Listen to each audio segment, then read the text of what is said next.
The chair now recognizes Dr. Grossman for 5 minutes for your opening statement. Thank you, Chairman Guthrie.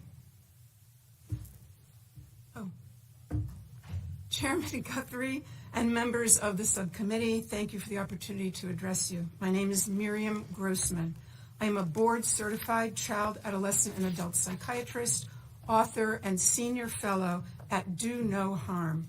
I have been taking care of patients for 45 years. I'm going to use my time to respond to Dr. McNamara.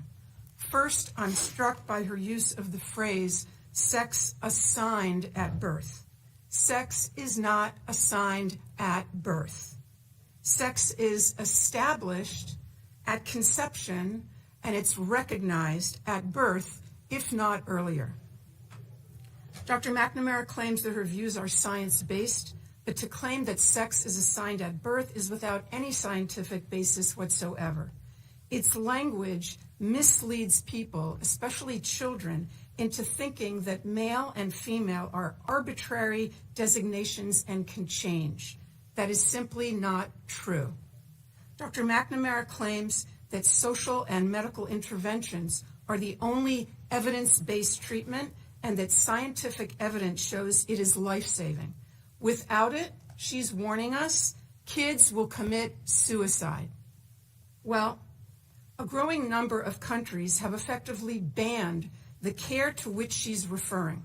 And thank God there's been no wave of suicides or other mental health catastrophes.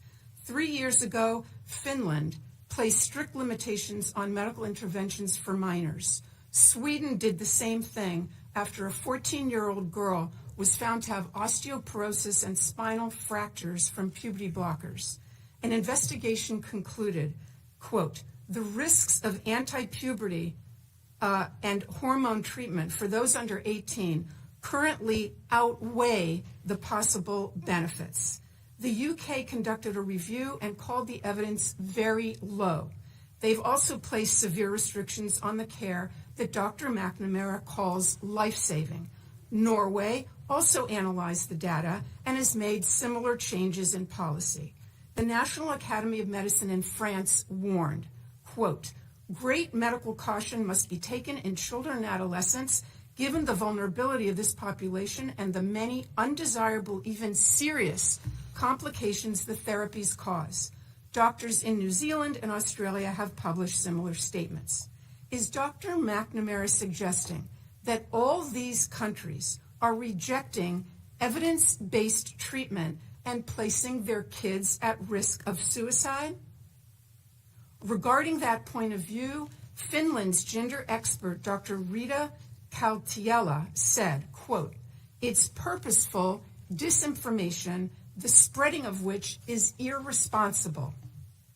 All 7 countries, and Florida too, of course, concluded that kids don't need their development interrupted, the girls don't need their periods stopped and their voices lowered, and the boys don't need to grow breasts. What they need is psychotherapy.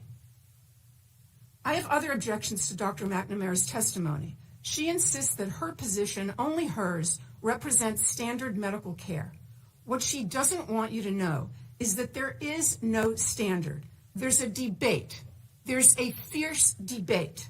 And on the side opposite her stand such prominent figures as Stephen Levine, Kenneth Zucker, Paul McHugh, and James Cantor, among others. These doctors are giants in the field. They have been treating transgender patients and gathering data and publishing papers about them, and I mean no disrespect here, but since before Dr. McNamara was born. The point is that those veteran clinicians and others who have wisdom and experience are ignored because they disagree with the current narrative. They're against medical interventions for the same reason those 7 countries are. There is no evidence of long-term benefit, but there is evidence of harm. I'll end by quoting Jamie Reed, the courageous whistleblower from the Children's Gender Clinic in St. Louis.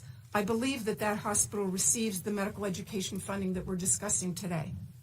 She said that doctors at that clinic said, We are building the plane while we are flying it. We are building the plane while we are flying it.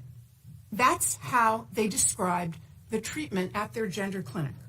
Our precious tax dollars should not support such a perilous experiment. Thank you.